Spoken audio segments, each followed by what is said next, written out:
Maita yenyu adiwatari tinokutendai nekuramba muchingoti sarudza misi nenguva tichikuunzirai nhapitapi nedzidziso.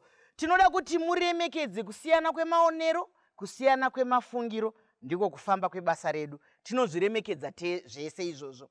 Ndambobvunza mubvunzo uchadavidzwa nekumasaluni, asi muongororo netsvakiridzo iri kutirakidza kuti iyoyo advice yatingati advice kupanga kana kurayira rayiro inopiwa musaluni padai isi kunyatsosvika kwakawanda, asi vachatipindura zvedu nekuti dzimwe nguva munoona kana munhu achifamba kudai hamusati mamboona munhu anoita kunge akabhabhura bvudzi. Istyle yekupiko iyoyo nai yekunge munhu abhabhura bvudzi mumwe, nokuti mutsipa wako ndiwo unotaura kuti bvudzi rauchapfeka rinofanira kunge rakareba zvakadini kana kuti zvakapfupika zvakadini, nokuti mwanenge atotunga aremara iko kuri kuchena. Aiwa, regai ndirege kutaura zvakawanda, regai timboenda pane varidzo vemasaluni. Muhairdresser, mugadziri webvudzi kana kuti angave beautician nemukastoma yake panofanira kunge patori newaniko kuzivana kuti upenyu hwaMai Chisamba hwakamira sei, vanorwara here, vanogara upenyu hwakaita sei, kuti ndiziye lifestyle yatinoti pachirungu lifestyle yamunoita. Zvakafanana nekuti imimi mastyle amuri kutaura iwayo handikwanise kuti ndikugadzirei nokuti haaendesane nechimiro chenyu chepamuri. Hairdresser kana ngave beautician aripo pakudzidzisa customer yake kuti azive, nekuti kana customer yake ndoda kuiswa style yejongwe zviri kuna hairdresser nekutarisa face shape yemunhu kuti yakamira sei, kuti kwete izvi hazviwirirane nemi ende uye nebasa ramunoita iye hamumire zvakanaka pabasa. Isu tinofanira kunge tichidzidzisa makastoma edu mashoko makukutu nekuti munoziva ka vataura zveofisi. Ofisi inofanirana nemucheno wako. Hamusati mamboona zvimwe muchinzi ava ndo mai mufundisi vedu mubvunza kuti ndivo. Hamusati mambozviona here? Matarisa kana hairstyle yavo, matarisa kana makeup yavo, matarisa kana chii. Saka beautician wedu ari kutiudza kuti izvozvo ngatizvikoshesei, unoita basa rei, nekuti kana mukaenda kana muchipatara muya mukatarisa mukoti haafaniri kutyisa varwere, handiti? Kuti ari nesi unzi ndayazokubaya murwere agotarisa regai timbotaura mubvunzo tinzwe. Ini ndaida kuvhunza, pane zvinoitwa kumaraini uku vanhu vanobvisa wifi mumusoro ichinorukwa mumwe, hazvina problem yazvinokonzeresa here? Ndizvozvo, regai mufara atidaire. Handizvi upenyu hwaoma ikabviswa pana mai yomboenda pana sisi vari unoperekedza muchato. Tiri kutoona nyaya yemataura yekuti wifi ikabviswa pana sisi inogona kuenda pana tete. Towana zveriri dambudziko raita mukati menyika yedu rekuti kune vanotoita ekunhonga mumasaluni vachinotengesa. Regai nditi Mai Chisamba, muzvidzidzo zvedu zvatinoita kuti kucosmetology isusu tinodzidza takamirira vanhu vanonzi matricologists, zvichireva kuti wakadzidza nyaya dzeganda nevhudzi. Izvi zvinokonzeresa zvirwere zvinotapuriranwa zvakaita semaringworm nemamwe zvisasa zvinotapuriranwa nenyaya yekuti tati takasiyana ganda, takasiyana masikirwe, tiri ivhu rakasiyana siyana. Saka iwo mawivha yatiri kuzowana futi magadzirirwo awo aine kumwe kukuvadza kwaanozoita kupendwa kuya kwaanoitwa tichiita makala.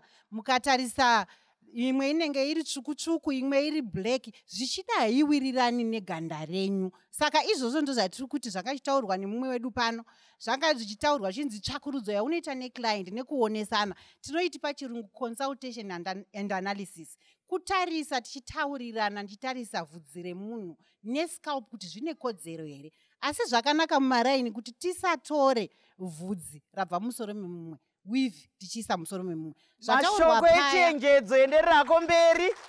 Endererako mberi. Ndichienderera mberi, pataurwa nemumwe wedu wekuhairdressing, ataura kuti kunyange kamu chaiyo ikadonha pasi, ava ndopa vanotibata nemutemo vekukanzura ava, nekuti vanotarisa nyaya dzesterilization, kupiswa kwezvinhu kana kuti kugezwa kwazvo, kucheneswa kwazvo. Kamu ichingoerekana yadonha pasi yatonhonga zvatinoti zviutachiwana zvatisingaoni, zvimwe zvacho zvichibhururuka mudenga umo, zvichinomhara pana Mai Chisamba kunyange vakagara pacheya yemumwe wangu wandee ndichigadzira naye. Saka zvakakosha kuti zvikwanisiro zvemumasaluni zvirimo here, zvinoiswa kamu dzichipiswa, zvinoiswa mvura dzine mishonga yekuuraya utachiwana, kuti zvirimo here mumasaluni mamuri kunogadzirwa umu. Izvozvo ngatizvitarisire tobatsirana senyika kuti tigadzirise utano, nekuti zvese zvinongopinda zviri pautano. Mashoko makukutu echenjedzo. Handiti muri kuona kuti pane kwatinosarira kwakawanda. Tinenge takaripfeka bhudzi iroro. Pendi, zvataurwa kapa. Pendi yakapenda wivhu yako inopindirana here nenyama yako. Ndopai pamunoti ndakaroiwaka nekuti ndandanyanya kuchenaka. Ndakaenda kumusha ndikadzoka musoro odini orwadza. Pendi. Vamwe zvimwe zvinopendwa zviri zvitsvuku.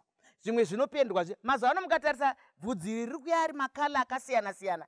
Asi ongororo netsvakidzo inotarisa kuti uri kuende piko kwauri kuenda nebvudzi rako.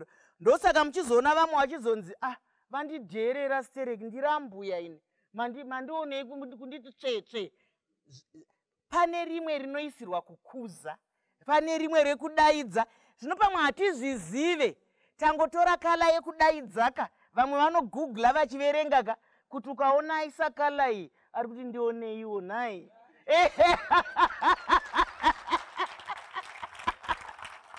Ndiri kumbouya kune vemishonga ava. Mazuvano vanhu vodada kuti mayellow bones votsvuka. Kutsvuka kuende piko vadiwa tariri. Kana Mwari vakagadzira munhu akatsvuka vakati zvakanaka. Vakagadzira mutema vakati zvakanaka. Kana zviri zvaMwari zvakanaka. Kana kwakutsvuka kwemishonga. Kana kwakuwedzera kwemishonga. Mizhinji yacho iri kutengeswa mumukoto. Zvinofamba sei? Vamwe varota mapiritsi ekunwa ekutsvuka. Hanzi mapaketi maviri ekutanga haakutsvukisi. Unozonwa retatu ndo rinokutsvukisa. Muri kumbofungawo here kuti itsvo dzako dziri kusara dzakadini? Mukati mako muri kusara makadini? Iwe unoda kuonekwa naJohn wakatsvuka. Handei. Maita henyu Mai Chisamba, nyaya yekutsvuka yellow bone yatinetsa. Vanhu vakawanda mazuvano zviri kuwanikwa nyangwe mumasaluni medu imomo. Vanhu vari kuzora mumusoro, zvimwe zviri kuzorwa kumeso, zvimwe zviri kumetswa. Asi kuti regai ndikutaurirei ndichiti, mishonga iyi inenge yakagadzirwa for makondisheni anozikanwa nana chiremba kuti uyu unoshanda zvakati. Saka ndingati muchidimbu mishonga iri kuzorwa iyi iri kuitwa yatinoti abuse kana kuti misuse.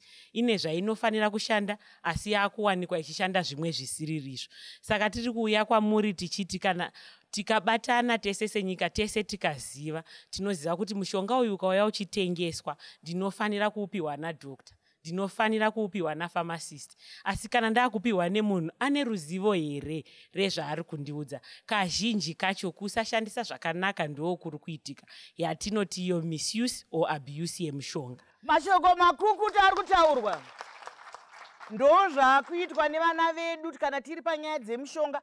Vamwe vakunwa mishonga yechikosoro yekudzama radhakwa. Kushandisa zvisiririzvo zvinogona kukukuvadza. Nekuti kana iri mishonga iye yekuti unotopinda kwakufamasi onyorerwa mhimo. Zvine mhimo guys. Hazvizve kunzi endai munonwa. Munotozwa kuti chipunu kana kuti chipunu chidiki zvakadaro. Baba Jombe, munoiteiko mukaona vanhu ava vari kushanda zvinhu hazvisi kusukwa kaizvi, hazvisi kusterilizwa kaizvi, hazvisi kubviswa utachiwana, munoita sei? Maita henyu Mai Chisamba, regai nditange patinotangira. Seguta kana kuti senyika, tinoti isu vanhu vese vane mabasa avanoita vanopiwa marezinesi, atinoti malaisensi. Laisensi imwe neimwe inokutarira zvinhu zvaunofanirwa kuita semunhu pabasa raunenge uchiita. Zvinenge zvatoongororwa kubva panzvimbo yaunoshandira kuti yakatsvinda here, ine here zvikwaniso zvekuti uite basa raunoda kuita iroro. Mashoko makukutu ndinodzoka kwamuri muchikamu chinotevera. Hanzi ivo seguta vanotarisa kuti makamira here nezvinhu nenzvimbo inokodzera. Ngatisangane muchikamu chinotevera.